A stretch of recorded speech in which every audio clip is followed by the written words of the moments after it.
Welcome back sa Free Thinking Pinoy Channel.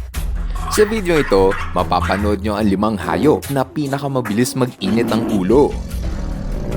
Antabayanan ninyo kung sino ang nakakuha ng number 1 spot dahil sobrang delikado nito at dapat nyong iwasan. Pang-5 sa ating countdown ng pinakamabilis magalit na hayop ay ang honey badger. Kung gaano sila kaliit, bumawi naman sila sa katapangan. Kasali sila sa ating listahan ng mga hayop na palaging mainit ang ulo dahil para bang palagi silang may kaaway. Sa sobrang siga ng mga honey badger, hindi ito kayang atakihin ng basta-basta ng mga leon. Dito sa Africa, naaktuhan ng mga turista ang honey badger na umaatake ng elepante. Aba, saan kaya humugot ng lakas ng loob ang hayop na ito? Akalain mo yon, lumaban siya sa hayop na 200 beses pang mas malaki sa kanya. Napaisip tuloy ako, meron kayang tao na kapareho ng honey badger kung magalit? May kilala ka bang tao na palagi mainit ang ulo? Lahat naman tayo ay kung minsan nakararamdam ng galit, pero ibahin mo ang ibang tao. Meron kasing mga tao na sobra-sobrang magalit at para bang sumasabog pag kumulo ang dugo. Kung may kilala ka na ganito ang ugali, nako, delikado yan. Ayon sa mga psychiatrist o yung mga dalubhasa sa pag-iisip ng tao, ang tawag raw dito IED o Intermittent Explosive Disorder. Malalaman mo kung may Intermittent Explosive Disorder ang tao kung kahit sa simpleng bagay lang, agad na silang magagalit. At hindi basta-basta kung sila ay maghimutok dahil napaka-OA at G na G pag sila ay nagwala. Isa itong mental health illness dahil masama sa tao ang may ganitong pag-uugali. Kung sa mga tao, masama ang labis na pagkagalit, wala itong masamang epekto sa mga honey badger. Sa tingin ko nga nakatutulong pa sa honey badger ang maging magagalitin dahil na itataboy nila ang mga kalaban. Pero sigurado ako na walang panama ang mga honey badger sa sobrang pagkabugnot ng mga susunod nating hayop na kalahok sa listahan. Oo nga pala, pindutin nyo muna ang like button bago tayo magpatuloy sa kwentuhan. Kung napindot nyo na, edi maraming salamat! Ang pangatlong nakapasok sa ating listahan ng mga mainitin ng ulo ay ang hayop na ito. Sila ang shrew. Palagi itong abala sa paghahanap ng pagkain dahil kailangan nilang kumain ng kumain. Alam mo ba na kung gaano kabigat ang isang shrew, ganon din karami ang timbang na kailangan nilang kainin sa loob ng isang araw. Dahil sa palagi itong gutom, nagiging mainit na ang ulo ng shrew at inaaway nila maski ang kanilang kapwa. Pinag-aawayan ng shrew ang agawan ng pagkain dahil ayaw nilang mamatay sa sobrang gutom. Madalas, ang mga lalaking shrew ay nakikipagsagupaan para sa atensyon ng mga babae. Kung sino kasi ang lalaking pinakamalakas, siya ang makakalabing-labing ng babae. Mga lalaking shrew ang palaging mainit ang ulo, ngunit kabaliktaran naman ang kahulugan ng shrew sa ating mga tao. Alam mo ba na shrew ang tawag sa mga babae na palaging iritable? Noong unang panahon, napansin ng mga sinuunang tao kung gaano kainit ang ulo ng hayop na shrew, kaya naisipan nilang itawag ito sa babae na palaging galit. Simula nun, ang terminong shrew ay naging pang-insulto na sa babaeng hindi makontrol ang emosyon. Ang sobrang pagkagalit ay hindi mabuti sa ating kalusugan. Kapag palagi kang galit, mas madali kang kapitan ng sakit gaya ng atake sa puso. Mas mabilis kasi ang tibok na yung puso sa tuwing nagagalit, kaya ang iba, nagkakaroon ng cardiac arrest at heart attack. Ayon din sa pagsusuri ng mga doktor, mas mabilis daw magkaroon ng depresyon at anxiety ang mga tao na palaging galit. Ang iba pa nga nahihirapang makatulog sa gabi bunga ng matinding emosyon. O diba, ang tindi pala ng epekto ng galit sa tao, kaya kung ako sa inyo, iwasan natin ang magalit. Huwag nating tularan ang mga shrew na palaging may kaaway. Ito siguro ang dahilan kung bakit hanggang 1 taon lang ang buhay ng shrew dahil palagi silang galit. Buti pa nga ang shrew, cute kahit agresibo. Hindi tulad ng susunod nating contender na mukha raw demonyo sa tuwing nagagalit.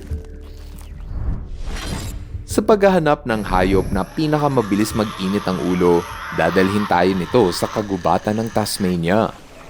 Ang hayop na sumisigaw papasok sa ating listahan ay walang iba, kundi ang Tasmanian Devil. Tinawag itong devil dahil inakala ng mga sinuunang tao na ang boses nito ay nagmumula sa nag-aaway na demonyo. Talaga namang kikilabutan ka sa bangis ng kanilang sigawan.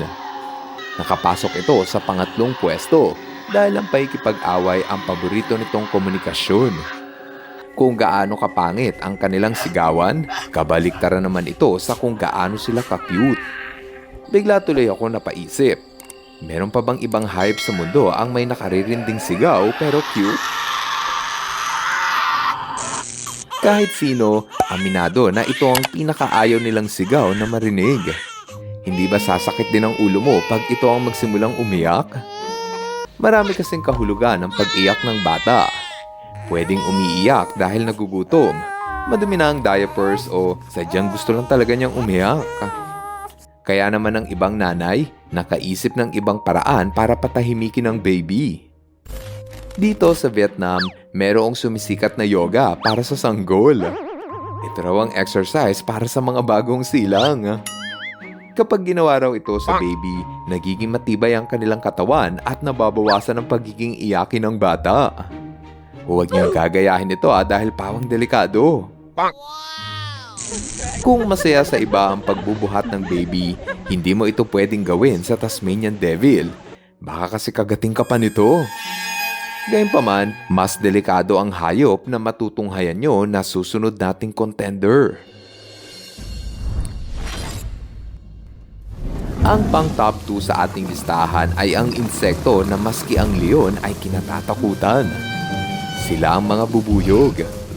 Ito ang pinakamaliit sa ating listahan ngunit pinakamalupit.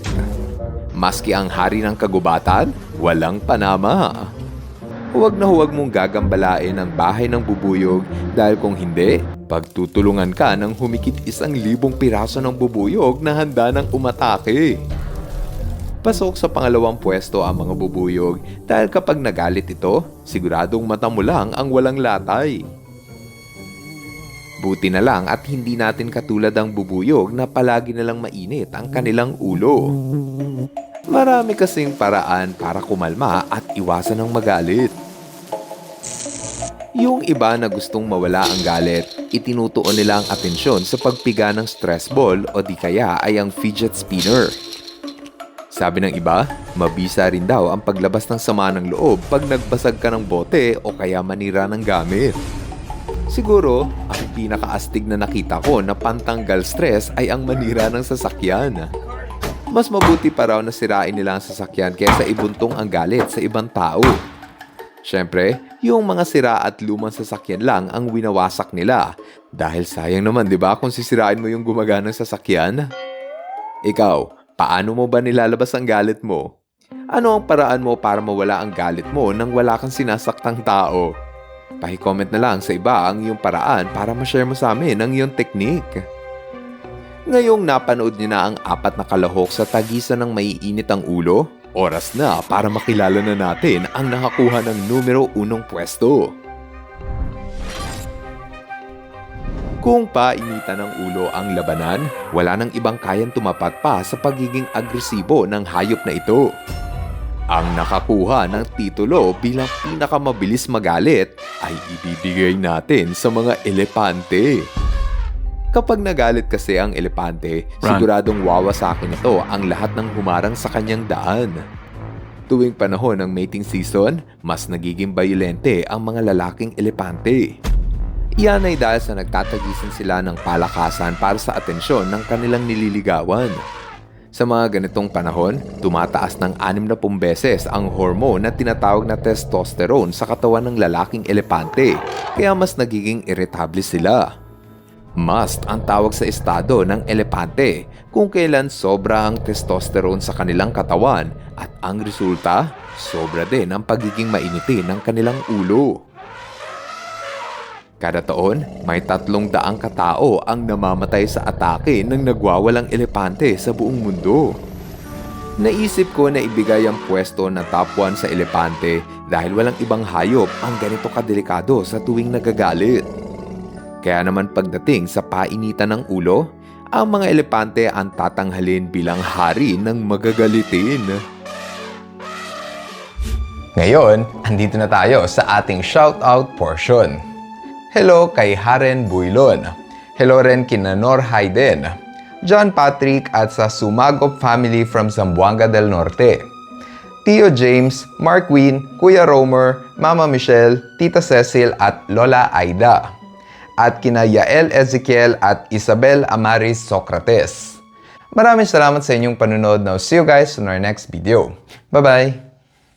Hello mga ka-FTP! Ako si Nomer at nagpapasalamat sa inyong panunood. Kung nagustuhan nyo ang video ito, subscribe na sa FTP channel. Don't forget to hit the subscribe button para updated ka sa mga bagong videos. Paalam!